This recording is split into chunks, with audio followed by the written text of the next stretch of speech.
చెన్నూరు పట్టణంలోని మహాత్మా జ్యోతిబా పూలే గురుకుల పాఠశాలలో విద్యార్థిపై జరిగిన దాడిపై ఉన్నతాధికారులు సీరియస్ అయ్యారు.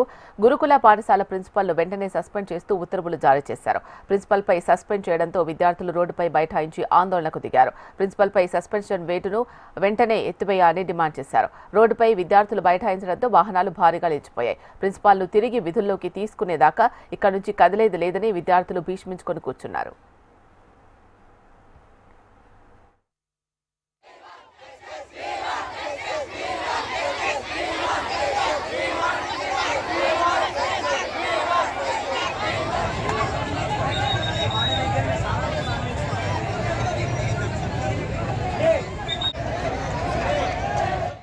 తీసుకున్నాడు సార్ రియాక్షన్ తీసుకున్న తర్వాత కూడా అసలు సార్ ఎందుకు సస్పెండ్ చేస్తారు?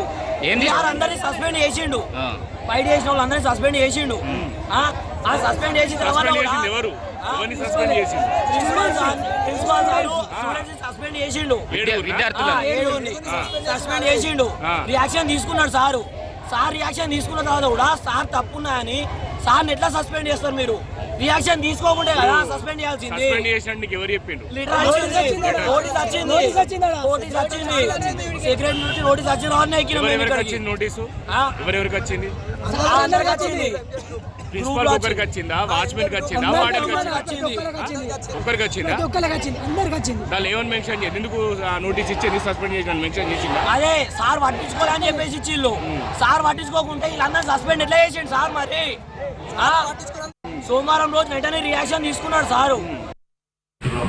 బీసీ రెసిడెన్షియల్ పాఠశాలలో జరిగిన ఇన్సిడెంట్ గురించి పలు రకాలైనటువంటి కథనాలు వినిపిస్తున్నప్పటికీ వాస్తవంగా పిల్లల మధ్య గొడవ జరగడం వల్ల అందులో పాల్గొన్నటువంటి విద్యార్థులు ఎవరైతే ఒక విద్యార్థులు ఉంటారో వాళ్ళని ఈరోజు ఇమీడియట్గా పాఠశాల నుంచి సస్పెండ్ చేయడం జరిగింది.